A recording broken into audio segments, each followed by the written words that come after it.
Step one of the Collegiate Networker is learning how to tell your own story. Now, telling your story is one of the most important things that anybody can learn how to do. Think about it. There are only a few unique things in this world about you. One, obviously your DNA, of course, but then two is your story. It's the way that you tell everything that you've done to the world in the way that the world sees you. So it's really important to do it, and a lot of people don't know how to do it. If I told you, tell me your 2-minute story, do you think you'd be able to do it? Personally, when I was starting out my networking journey, I didn't know how to do that, and that's okay. But I've created a simple plan where you can tell your story in a way that every great story that we've ever listened to has been told.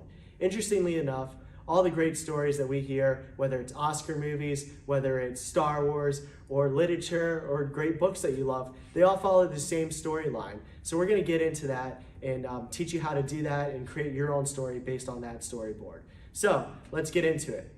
On this lesson, you'll see an attachment, and it's gonna be a worksheet. I want you to go ahead and open that worksheet. Now, as you can see, the worksheet, it's a typical storyboard. So that story that I was telling you that every great storyteller tells, it's right here. So I want to go through some of the scenes within this storyboard. I'll give you an example, but I want to go through them. So first, you've got the call to action.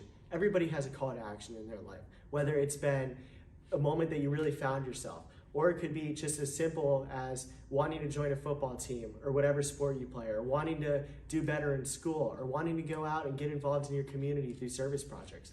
Think about that time that you felt called to act on something, right? So I'll give you a few examples of how to figure out how to find that call to action, but just think about it. And then after you have your call to action, the next scene is going to be taking those first steps.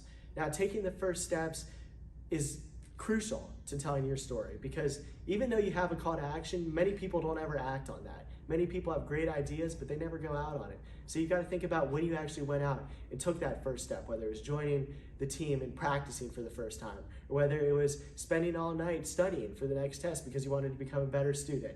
Think about that time. And then this is the greatest part of storytelling, is figuring out the challenges, incurring challenges when you start to take on your call. So think about it, everybody loves those battle scenes. Everybody loves the internal struggles. And you have those too, whether it's injuries that happen, or whether it's just your natural abilities, whether you weren't born as smart or as athletic. You know, figuring out what those challenges are and going through those battles. And then next is overcoming the challenge. So once you have the challenge, you have to overcome it.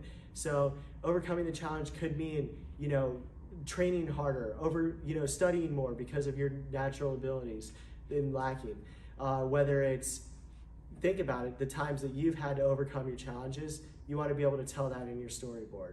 And then finally, there's going to be, once you overcome those challenges, who you want to be, who you're seen as. And this could be called the return home. So it's just thinking about where you want to be in the next few years, if there's more challenges to overcome, or things like that. So this example, the worksheet that you're looking at right now, start brainstorming some ideas and jotting down ideas so that you can create your storyboard, because I give you some examples, but your storyboard is, like I said, it's the most unique thing that you can tell. And I've laid out the guide to help you do this. And in the next lessons, we're going to go into how to discern more and fine tune those ideas that you have for your storyboard. And then we're going to go into how to tell the story in a fascinating way that'll leave everybody awestruck. Whether it's a person you're just telling the story to that you've randomly encountered that can lead to great opportunities, or it's talking to a professor, or it's talking to someone who you're being interviewed by for a job or internship. There's so many opportunities that come from being able to tell this great story of yourself being the hero. And I'm ready to help you do that through these next lessons.